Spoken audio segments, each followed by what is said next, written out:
The story of soccer in Philadelphia starts, as many stories might, with the Atom. The Philadelphia Atoms hit the scene in 1973 in the North American Soccer League, the NASL. In these days of the NASL, everything was a mess. The games were played largely on rock-hard, vintage turf fields with gridiron football markings more salient than the soccer lines, and the quality of play itself was generally low, but with some standout players.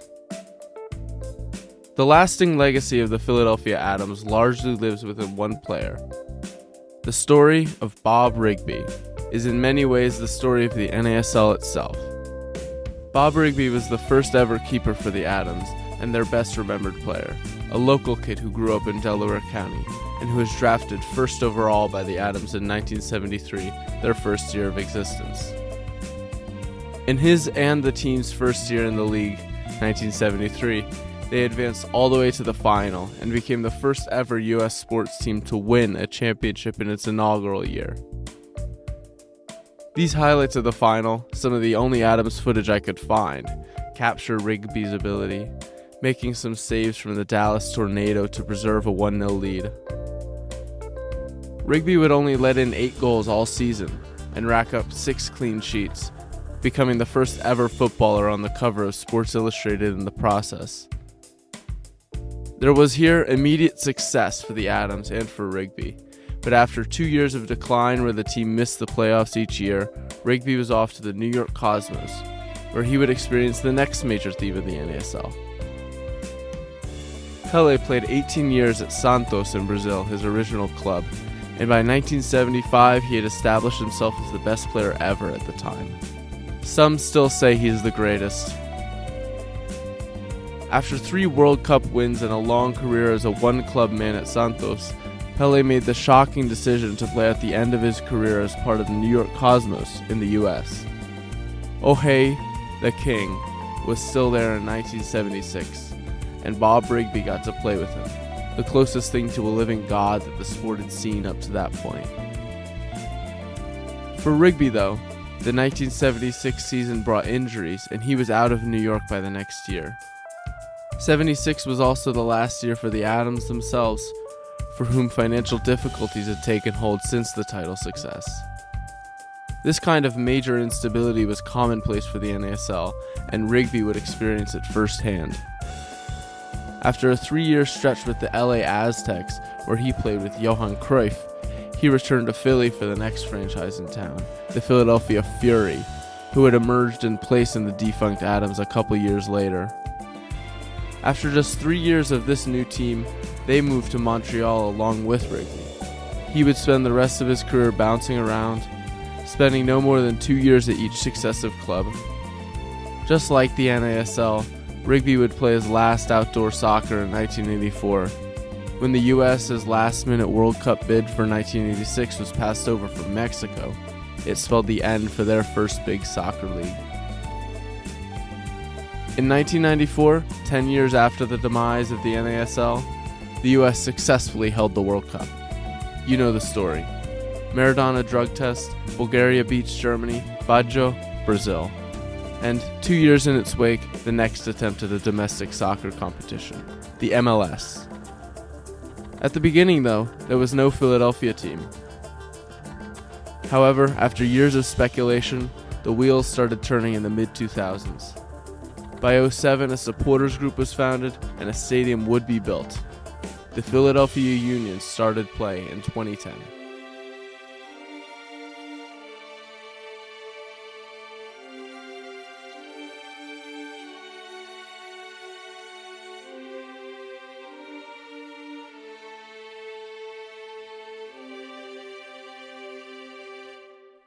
They lost their first game to the Seattle Sounders in a sleepy 2-0 away game, where they only took their first red card. Then, the home opener. I was at this game back in 2010, and my God, what a game. I was just 7 years old at the time, and I didn't understand the history of soccer in Philly. I don't even know if I was aware that the Link, the home of the Philadelphia Eagles, was a temporary home for the Union in anticipation of big crowds at the start of a new team's life. We didn't have to wait long to get off the mark. A free kick from Roger Torres was parried away, but collected by the Union and recycled back out to Torres. He swung it across, and on the end of it was Sebastian Letou, who headed in the first ever goal for the Union in just the 5th minute of their home opener.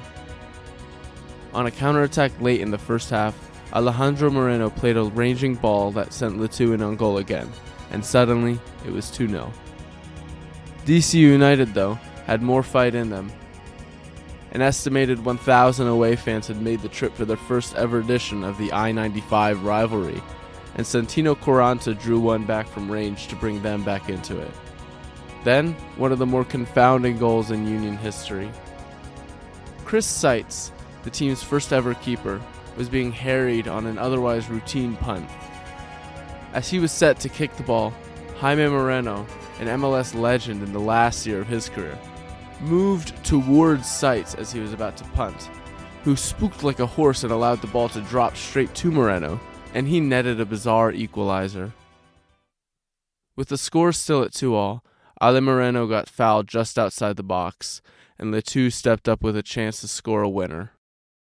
The man who had already announced himself as the most dangerous player on the team with 2 goals now had the chance to write his name in club history in just their second ever game.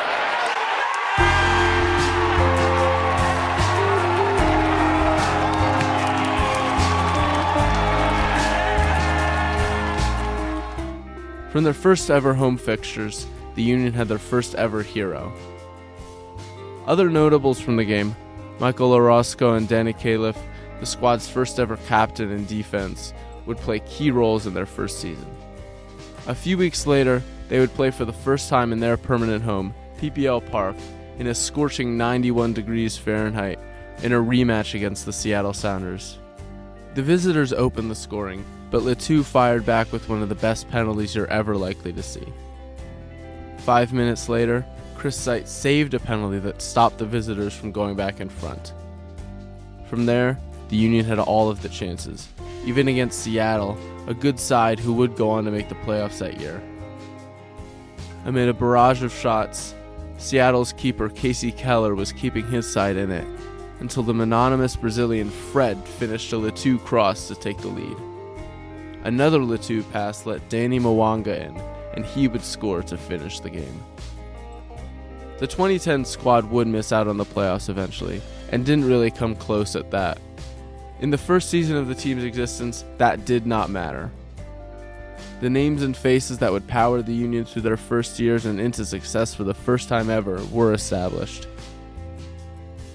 2011 saw the departures of 4 players, including Fred and Moreno, but the Union improved with the additions of Carlos Valdez and footballing Carlos Ruiz, a former MLS MVP.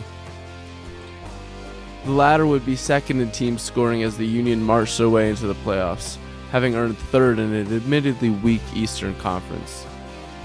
Keeper Farid Mondragon, a legendary old guy, had joined and was a huge asset at 39 years of age. Mondragon was Colombia's backup keeper in the 1994 World Cup in the US that eventually gave rise to the MLS, and here he was 17 years later in that league, still holding it down in net. The Union this season truly thrived for the first time in just their second season. Their opening goal of the season, away at Houston Dynamo, would preview their coming success. Defender Shannon Williams' legendary long throw went straight into the feet of Sebastian Letou in the box, and captain Danny Califf jumped on the rebound to kick-start the season in just the 4th minute of their opener. They only lost 1 time at home, and went unbeaten in 8 of their last 9 matches to beat the stumbling Columbus Crew and secure a place in the playoffs. In the first frame of a home-away 2-leg playoff matchup, the Union welcomed the Houston Dynamo to PPL Park. 5 minutes in, they were down. However, what a reaction it would be. On the first move after going down, a Michael Farfan deflected ball found its way to, who else? Sebastian Letou. In the 31st minute, though, the defense gave way once again. The Union fought the rest of the game to get back in it, including with this agonizing Jack McInerney floating header that hit the crossbar late on, but they could never equalize. On the away end, they couldn't replicate their win from the season opener and fell out of the playoffs in the first step. This team, though, would certainly improve in 2012. In the offseason preceding the 2012 season, coach Peter Nowak tore the Union down to the ground. Justin Mapp would be left unprotected and taken in the expansion draft. Then Nowak did the unthinkable. He sold Sébastien Letou. After trying to market him to Premier League side Bolton, Letou got shipped out to Vancouver. After a dreadful start to the season, Danny Mwanga and Danny Califf would be traded away. A week after Mwanga went, Nowak resigned. It wouldn't be revealed until years after the fact, but Nowak had physically abused his players, forced them to run in high heat while denying them water, and downplay concussions. When one player went to the MLS Players Union to report Nowak's abuse, he was traded. That player's name is not officially known, but it's believed that this was Danny Califf, the club's first ever captain. After the trade, Califf would play out the rest of the 2012 season with Chivas USA, and it would end up the last full year of his career. He played 4 games in 2013 and then retired. It was a dark end to the Union's first ever coaching tenure, and they understandably ended up near the bottom of the table, far from the playoffs.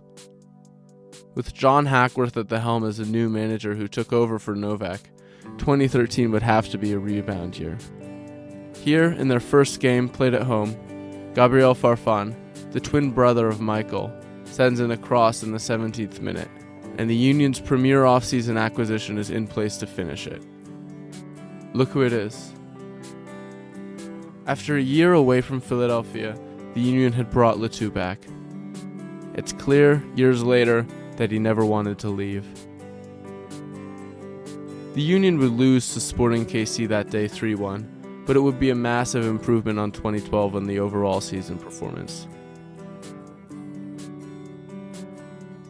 Antoine Hoppeneau and Jack McInerney had developed into first-team regulars, and ultimate tough guy yellow card magnet Connor Casey scored 10 goals and led the team in bookings. Amobi Okugo, the Nigerian Nightmare, and Ray Gaddis were also key in the years to come, the latter holding down the defense for multiple seasons and becoming an all-time club legend. This team, though on a rebound from 2012, were not world beaters, and were in fact just holding on to a spot in the play-in game when Toronto visited PPL Park near the end of the campaign. The Union were troubled by TFC, and it was only through a heroic effort in the 65th minute by Ray Gaddis that they were not behind. However, Fabinho would get sent off for this scuffle in the 76th minute, and the Union were still looking for a goal as the game reached stoppage time. Given a free kick outside the box in the 90+5th minute, the Brazilian Kleberson stepped up.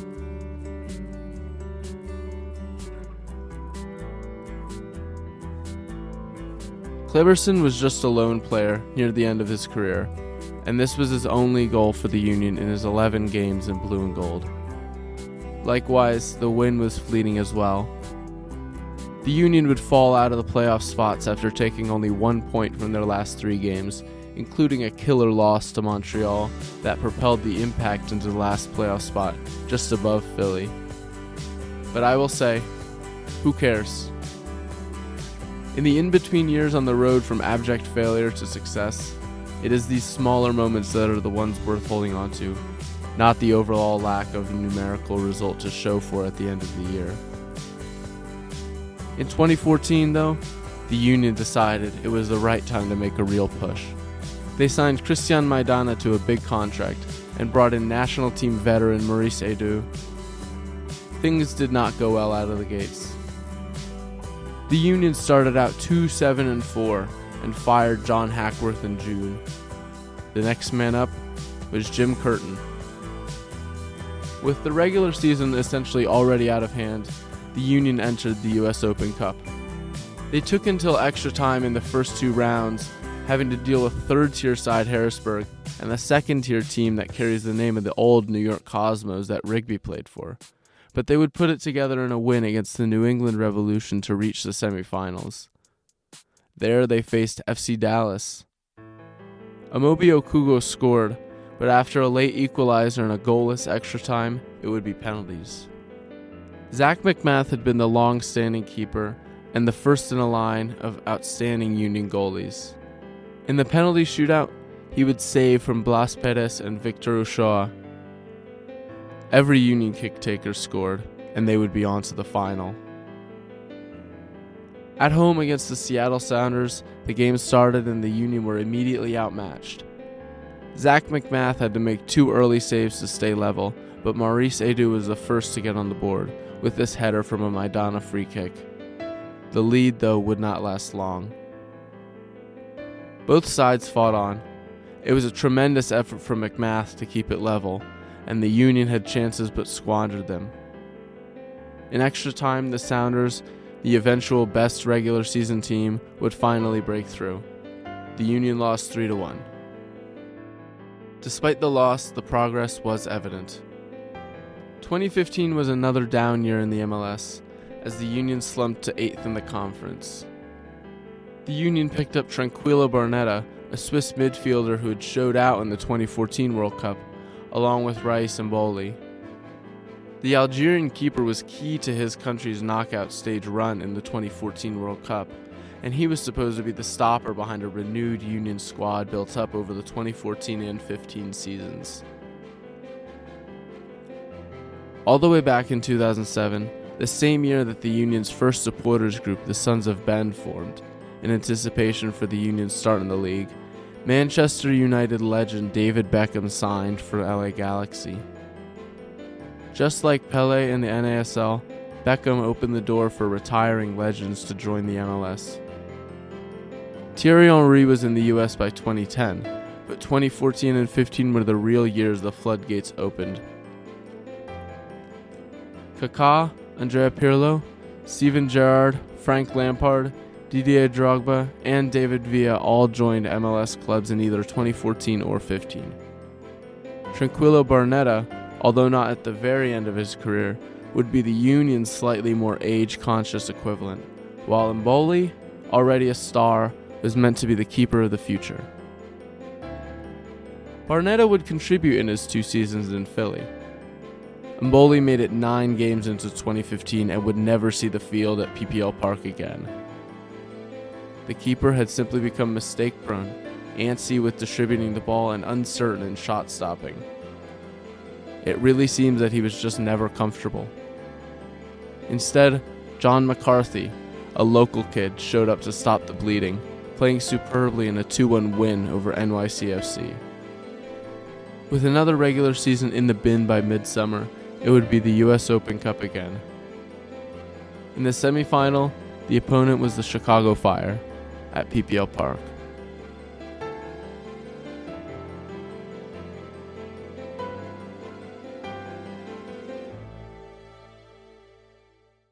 With no goals by the middle of the second half, Letou had the ball just outside the box, dribbling into the middle, and he takes a shot. Everything the Union do carries the eerie echo of the past, and here it'll be on a Letou shot from out of the box that finds its way into the bottom corner, which will end up his last game-winning goal for the Union, mirroring his very first, only this time he did it from open play. This goal will fire the Union to victory and send them to their second consecutive US Open Cup final, but it will prove a high watermark, as they will go on to lose the final in penalties, even with the young penalty specialist John McCarthy in goal. The Philadelphia Union stories overlap and repeat and double back on themselves and reject the very concept of a clean break. But this tournament is the closest we have to the end of the first era of the Union. Letou would still be with the team in 2016, but he would play an extremely diminished role and only score twice, and would get traded by mid-season. Another move the team would come to regret, this time on purely sentimental terms. By the end of his career, his 56 goals for the Union made him the franchise's all-time leading scorer, but he would be remembered also for his hard work, running more than anyone and scoring many of his goals on the strength of his pace alone, and for his fair play, only ever picking up 10 yellow cards and never once being sent off in his time in the MLS. In the years after his retirement, He would remain in the Philadelphia area and coach a girls' team at a local high school, and later become a broadcaster for Union games. As a fan, I'll forever be grateful for the unlikely set of circumstances that brought a French footballer to America and then to my city, and that he found his home here, even after he was sent afield multiple times. In the coming years, there will be several players who make bigger on-field impacts than Litu, some of whom are still with the team today and may themselves surpass him as the greatest Union player ever, but nobody can ever dislodge his place in the hearts of this club's supporters as our first hero,